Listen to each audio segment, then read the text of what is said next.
Well, we've seen Mike Burgess issue a pretty rare statement overnight, rebuking the ABC for making assertions in its Four Corners documentary about intelligence failings at ASIO. Joining me live now is the Shadow Attorney General, Andrew Wallace. Andrew, thanks so much for your time.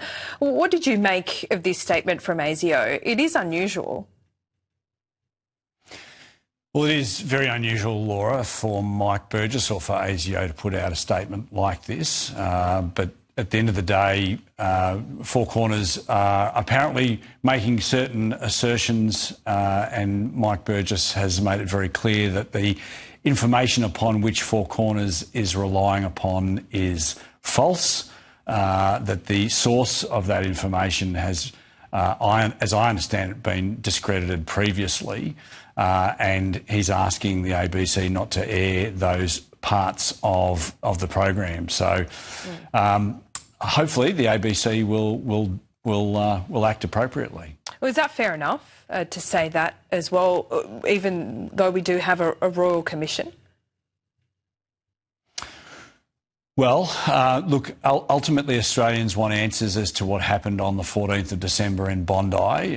Clearly there was some degree of intelligence failures, and it's important that we get to the bottom of those. But what we don't want to do is muddy the waters right now. We need to ensure that the reporting is accurate. And at the end of the day, look, I have absolute faith and trust in Mike Burgess. If Mike Burgess says that the information that the ABC is relying upon is incorrect and the source is not a trustworthy source, that is something that the ABC should take very strong notice of. Yeah, indeed. Let's talk about Isaac Herzog now. He's in Sydney. There's planned protests. This is going to be a real test of our hate speech laws, isn't it? Well, once again, we're seeing the small vocal minority trying to hold 27 million Australians to ransom. The visit of the Israeli President is one where he wants to, and at the request of both our Governor-General and Prime Minister, to grieve with Australians and in particular the Jewish community. I am very concerned about the level of social unrest that we have seen in this country since the 7th of October. And there will be people that will be looking to abuse this opportunity for their own political gains. We've seen that with some of the Teals. We've seen that with some Labor backbenchers. And that's at a state and federal level. And no doubt we'll see it from the Free Palestine groups as well. But this is a time when Australians should be coming together, not trying to be dragged apart. Yeah, what do you say? I mean, it seems to be across the divide, and we're talking about thousands of people, not just in Sydney, protesting. You talk about MPs, Labor MPs, some Teal MPs as well, wanting to exercise their right to protest.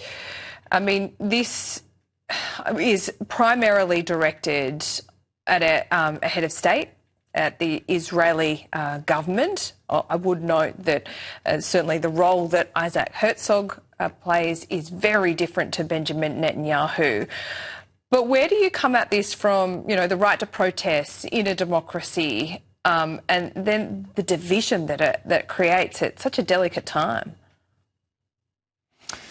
Well, that's the challenges that we have with the democracy.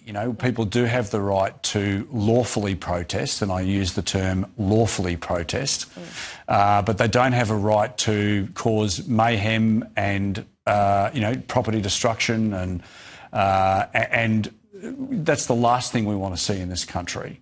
So it's very important that the President of Israel is coming to Australia. I congratulate the way that the New South Wales Police have prepared for today. I know that they have very, very significant number of boots on the ground to try and protect people and property, and as it should be. But I would just call upon those who will be protesting to ensure that they do so lawfully and that they conduct themselves, at the request of New South Wales Police, not just because it's a nice thing to do, but for their own safety and safety of those around them. Andrew, I've got to talk about the coalition. You would have seen the numbers this morning. A lot of your colleagues would lose their seats if there was an election around the corner. It is Andrew Clennell's information that there will be a challenge to Susan Lee's leadership by Angus Taylor by the end of the week. Is that a good idea?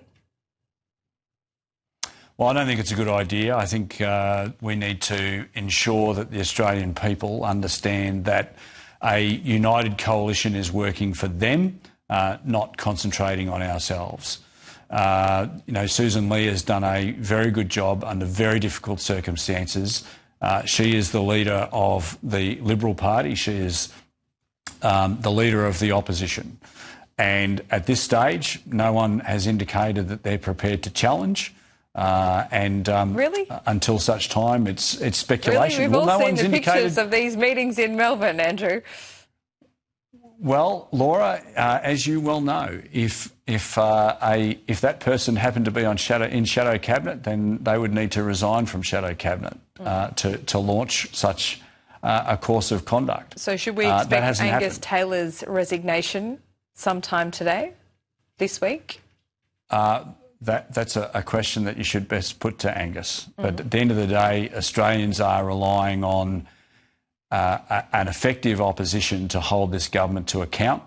We've been concentrating on ourselves, over the last few weeks in relation to the coalition bust up. Now that's back together, and it's time to concentrate on Australians and to prosecute our own political agenda, to be working on our own policies for the betterment of Australians, to get energy down, to get our costs of living down that Australians are really struggling with right now. That's what Australians are concerned about. They don't care about the Canberra bubble and what you guys are talking about in the media. Yes, they do. They all do, because you guys are talking about yourselves. But Andrew, hypothetically, if you had a choice to get you out of this mess, who would you want to lead you, Susan Lee or Angus Taylor? Susan Lee has my support. She's the leader. Why does she deserve that authority from you? Susan has been in the job for less than 12 months, Laura. She deserves the right, she deserves the opportunity to succeed. And at the moment, there are some people that don't want to give her that opportunity. Less than 12 months. And, look, being the opposition leader is the toughest gig in politics at the best of times. But coming off the second significant loss in a row, it's always going to be tough. And I think that, the Liberal Party room is behind Susan, and that's the way it should be. We should stick behind our leader. Is that a warning to your party? No, it's a matter of practical reality. I mean, look, obviously I'm not immune to what people say. I have people talking to me left, right and centre all day, every day. But if they could see Susan the way that I see Susan, is someone who is driven, is strong, and she is tough. People think that, that she's not tough, but I can tell you now, she has the ability to be able to stand up, not just for herself, but what our values are in the Liberal Party. And that's, I want to see more of that. I want to see her out there in the public, but she can't do that if people don't give her the opportunity. She's under a lot of pressure. Any chance that she would resign, any chance that, some of her supporters, like Alex Hawke, like others, a moderate faction would go to her and say, look, we've got to stem the bleeding here. We think you should stand down? You're relying on some bad polls to say that, Laura, and clearly, there's been a shift. Yeah, sure, but we all know that polls have got it terribly, terribly wrong over the course of the last few years. All I would say is that Susan deserves the opportunity to succeed. She is a strong voice for Liberal Party values, and she needs a team that will coalesce behind her. Ever the optimist, Andrew. There's no chance that you would tap her on the shoulder? My support is with Susan. OK, that is very clear from you today. I don't know how many times I can say that to you and my friends in the media. Sometimes I've just got to check, Andrew. We thank you for your time. Thanks, Laura. Authorised by Andrew Wallace, LNP, Boccarina, Queensland.